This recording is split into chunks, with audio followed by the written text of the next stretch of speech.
Hello dear friends, तो मैं हूं आरती। संस्कृति आईएएस यूट्यूब चैनल पे आप सभी का स्वागत है। मैं हाजिर हूं एक नए विषय को लेकर के। एक नई सुरंग जो है यहाँ पर बनाई गई है उत्तराखंड में, जो कि बहुत महत्वपूर्ण है। तो एक प्रश्न पहले से मैं पूछ लेती हूँ, भारत की अभी तक की आपको जो भी पता है कि सबसे लंबी परिवहन सुरंग कौन सी थी, क्योंकि इसने जो उसको पीछे छोड़ दिया है। लगभग वो 12 किलोमीटर की थी और यह जो सुरंग है लगभग 14 किलोमीटर की होने वाली है। जो फैक्ट्स हैं हम लास्ट में बिल्कुल देख लेंगे कि कितने पॉइंट्स कितने किलोमीटर्स वगैरह है, वो सब बता दूंगी आपको मैं। तो ये इंपॉर्टेंट है और इसके साथ जो है कैसे बनाई गई है, कहाँ पर बनाई गई है, किनको जोड़ेगी, आर्थिक लाभ क्या होने वाले हैं, पर्यावरणीय नुकसान वगैरह तो नहीं है। देखो, पर्यावरणीय नुकसान बहुत इंपॉर्टेंट हो जाता है जब किसी पर्वतीय इलाके में हम कोई इंफ्रा वगैरह डेवलप करते हैं। तो सारे पॉइंट्स को यहाँ पर 1 बाय 1 कवर करने वाले हैं। उत्तराखंड में भारत की सबसे लंबी परिवहन सुरंग है, रेलवे मार्ग है, आपको यह याद रखना है, ठीक है। अब बात करें तो उत्तराखंड में भारत की सबसे लंबी परिवहन सुरंग जिसका नाम है जनासू सुरंग, ठीक है। सुरंग संख्या 8 है। ये अलग अलग सुरंगों के नाम जो है नंबर्स के आधार पर रखे गए हैं, तो 8 नंबर है। भारतीय रेलवे की जो है एक बड़ी दूरदर्शी उपलब्धि मानी जा रही है, क्योंकि लंबी परियोजना है, ठीक है, काफी लंबाई की है और भारत की सबसे लंबी होने वाली है। इसकी लंबाई बात करें तो 14.58 किलोमीटर है और यह ऋषिकेश कर्णप्रयाग रेल परियोजना का ही हिस्सा रहने वाली है। लगातार अलग अलग क्षेत्रों में जो है उत्तराखंड के ही क्षेत्र इलाकों में बहुत सारी परियोजनाएं चलाई गई हैं, बहुत सारी सुरंगें वगैरह बनाई गई, उसी का एक पार्ट रहने वाला है। इस परियोजना की सफलता देखो, सफलता मोस्ट इंपॉर्टेंट इसलिए है क्योंकि यहाँ पे हमने ड्रिल का उपयोग किया है और उसी के माध्यम से ये जो है सुरंग बनाई है।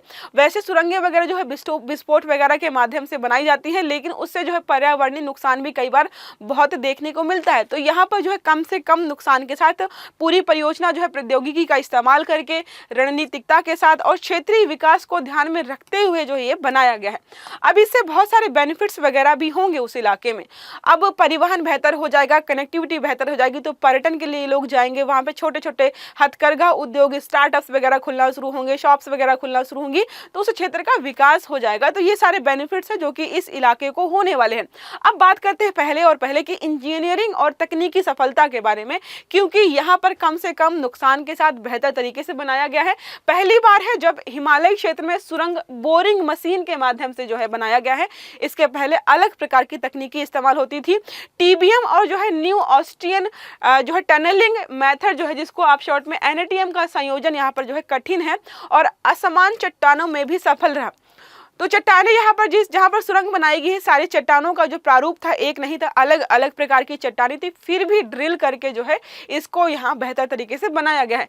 टीबीएम से 10.4 किलोमीटर और एनएटीएम से जो है 4.11 किलोमीटर का जो मार्ग बनाया गया है। मतलब देखो, सुरंग ऐसा नहीं कि यहाँ से बनाना शुरू करते हैं, ये सुरंग जो है एक इधर से शुरू होता है और इधर से, और बाद में जो है दोनों मिल जाती हैं और सुरंग जो है कंप्लीट हो जाती है। इसी प्रकार से इसको बनाया गया है। जटिल भूगर्भिक स्थितियां, जाहिर सी बात है पहाड़ काट कर जो है आपको सुरंग बनानी है, वो भी किलोमीटर्स के हिसाब से, तो बहुत जटिल परिस्थितियां होती है। कई बार जो होता है मशीन्स काम नहीं कर रही है, ऊपर से उतनी ऊपर तक सामान पहुँचाना है, रसद का सामान पहुँचाना है, टेक्निकल इक्विपमेंट्स पहुँचाने हैं, कभी मौसम खराब हो गया, कभी बारिश हो रही है, मतलब इन सारी सिचुएशंस को झेलने के बाद जो है इसको तैयार किया गया है। इसलिए अपने आप में बहुत महत्वपूर्ण है और जो है ये बताता है कि हम जो है प्रौद्योगिकी के स्तर पर या जो है इंफ्रा बनाने के लिए जो है अलग अलग जगहों पर, जो इतने दुर्गम स्थानों पर अगर हम सक्सेसफुली जो है टनल्स वगैरह बना रहे हैं, इसका मतलब हम भारत जो है खासकर जो है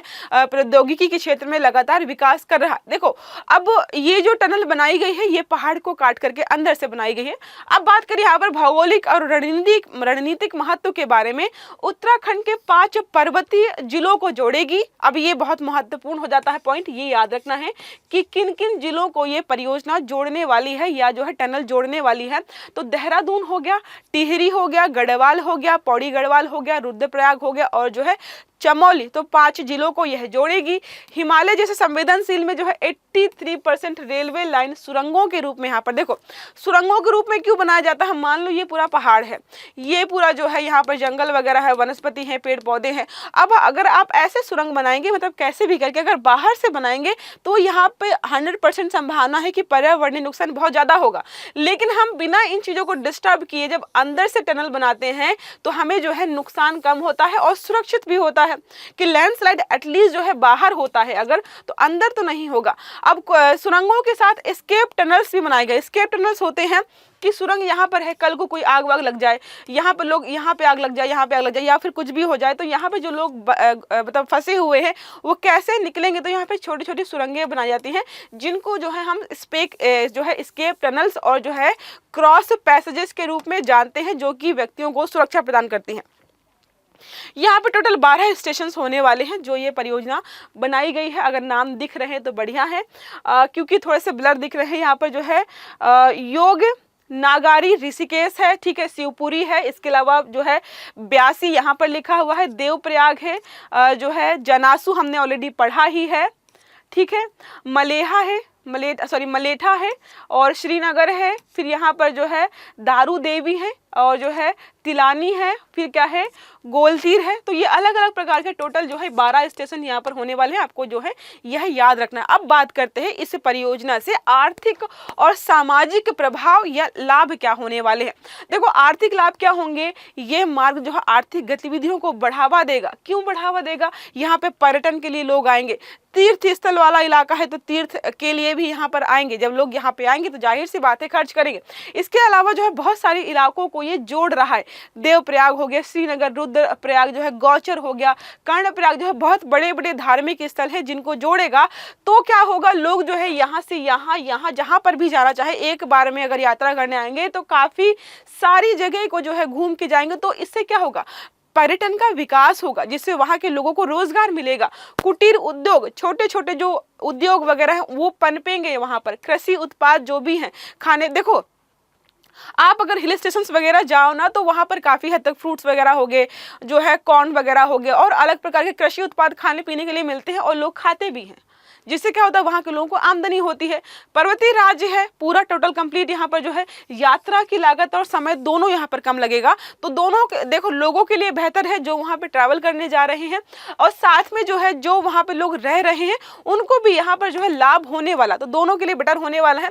ये इमेज मैंने ऑलरेडी लगा दिया है, वैसे ये शायद हमारे आर्टिकल से रिलेटेड नहीं है, फिर भी अगर आप देखना चाहो कि हमारे जो 4 धाम है उनके लिए जो रेल प्रोजेक्ट बनाया गया है वो कहाँ से कैसे कनेक्ट करता है। कर्णप्रयाग ये हमारा रहा, केदारनाथ ये हमारा है, बद्रीनाथ ये है, ठीक है, यमुनोत्री ये है। तो आपको जो है कहाँ से कैसे जाना पड़ेगा ये सारा मैंने आपको यहाँ पर ऑलरेडी इस इमेज के माध्यम से बता दिया है, तो अगर आपको देखना है तो देख सकते हैं। अब बात करते हैं जो है राष्ट्रीय स्तर पर संकेत।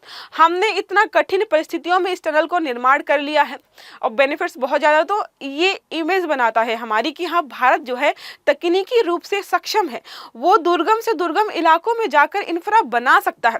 तो इससे क्या होगा, हमारी इमेज बेटर हो रही है। परियोजना जो है ये हमारी दर्शाती है कि भारत अब हाई एंड इंफ्रास्ट्रक्चर टेक्नोलॉजी को अपनाकर विश्व स्तरीय चुनौतियों का सामना कर सकता है। इसके अलावा 2014 से हमने लगातार टनल बनाना शुरू किया था।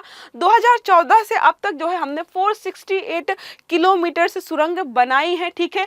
पिछली बार की तुलना में जो हमने 3.7% की दर से वृद्धि की है। इसके अलावा जो है हिमालय का जो क्षेत्र है वहां पर कनेक्टिविटी बेहतर हो पाएगी। देखो ट्रेन से अब बस से ट्रैवल करना या फिर किसी गाड़ी से ट्रैवल करना या फिर जो है फ्लाइट्स के माध्यम से जाना, ये सब बहुत महंगा हो जाता है। गाड़ी से महंगा हो जाता है, फ्लाइट से भी महंगा होता है, कम समय लगता है, लेकिन बस में समय भी लगता है और पैसा भी लगता है।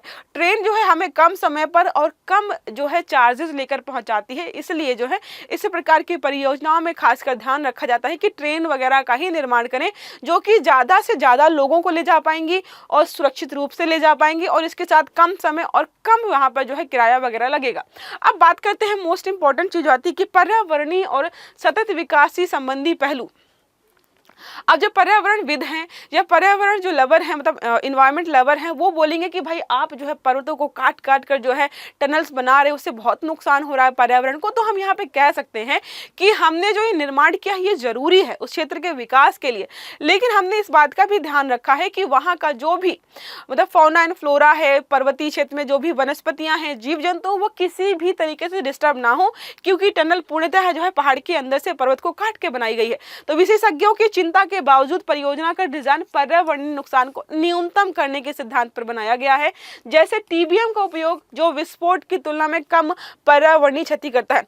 विस्फोट से होता था कि बहुत सारी जो चट्टानें हमको नहीं भी तोड़नी है वो टूट जाती थी, पूरे इलाके में भूकंप वगैरह की संभावना होती थी, बहुत सारे पेड़ पौधे नष्ट होते थे, जीव जंतु डिस्टर्ब होते थे। इन सबको यहाँ पे ध्यान रखा गया क्योंकि ड्रिल से जो है ऐसी कोई दुर्घटना वहां पर नहीं हुई है।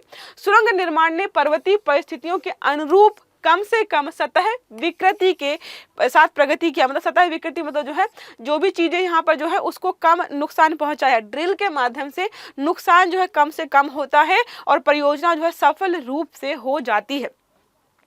अब जो टनल बनाई गई है, सुरंग बनाई उसका हम देखें अगर तो लंबाई है 14.58 किलोमीटर, जो कि बताया आपको मैंने। स्थान है देवप्रयाग सौड़ से जो है कहां से चलेगी, जनासू तक जाने वाली है। परियोजना की बात करें तो ऋषिकेश जो है कर्णप्रयाग ब्रॉड गेज रेल परियोजना है इसका नाम। निर्माण की एजेंसी की बात करें तो रेल विकास निगम लिमिटेड जो है इसने इस परियोजना का निर्माण किया है। निर्माण तकनीकी की बात करें तो जर्मनी से आयातित शक्ति नामक टनल बोरिंग मशीन जिसका शॉर्ट फॉर्म है टीबीएम का यहाँ पर उपयोग किया गया है। प्रारंभिक कार्य की बात करें निर्माण का 2020 में शुरू किया था, अब फाइनल हो गया है और कई लोगों से पूछा भी गया है जो भी अधिकारी काम कर रहे थे कि कब तक तैयार हो जाएगा, मतलब चलना शुरू हो जाएगा, तो उन्होंने बोला है दिसंबर तक, क्योंकि अभी टनल तैयार हुआ है, लाइट्स वगैरह लगेंगी, रोड वगैरह पूर्णतः बनाया जाएगा, सब कुछ बनाने में जो है दिसंबर अभी लग जाएगा इसको। बात करें तो महत्वपूर्ण उपलब्धि की यह पहली बार है जब भारत में पहाड़ी क्षेत्र में टीबीएम तकनीकी का सफलतापूर्वक उपयोग किया गया है। तो प्रश्न पूछ सकता है कि कौन सी जो है पहाड़ी परियोजना या टनल के निर्माण में जो है टीबीएम तकनीकी का इस्तेमाल पहली बार किया गया है, तो यह आपको याद रखना है।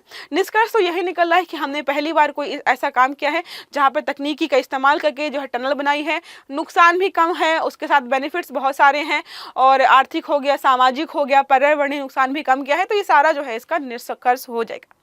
समझ में आ गया होगा यहाँ तक, आई होप आपको। एक प्रश्न हमारा है एनएटीएम के बारे में। न्यू ऑस्ट्रियन टनिंग जो है मेथड कहाँ का है, जर्मनी का है, याद रखना है आपको। के बारे में निम्न में से क्या सही है, यह केवल समुद्र तटीय क्षेत्रों में प्रयोग किया जाता है। दूसरा विकल्प बोल रहा है यह विस्फोटों के अत्यधिक उपयोग पर आधारित होती है। तीसरा है यह एक मृदु पर्वतीय खुदाई की पारंपरिक पद्धति है। तीसरा है यह सुरंग की संरचना को रॉक सपोर्ट से स्थिर करने की विधि है। काफ़ी कंफ्यूजन वाले जो ऑप्शंस दिए हैं मैंने, फिर भी मुझे पता है आप में से बहुत सारे लोग इसका सही आंसर निकाल करके कमेंट बॉक्स में जरूर कमेंट करेंगे। चलिए ठीक है, ये आर्टिकल हमारा यही खत्म होता है। अब हम फिर से मिलेंगे कल जो है नेक्स्ट वीडियो में, जहां पर हम डिस्कस कर रहे होंगे कोई नया और बेहतरीन टॉपिक।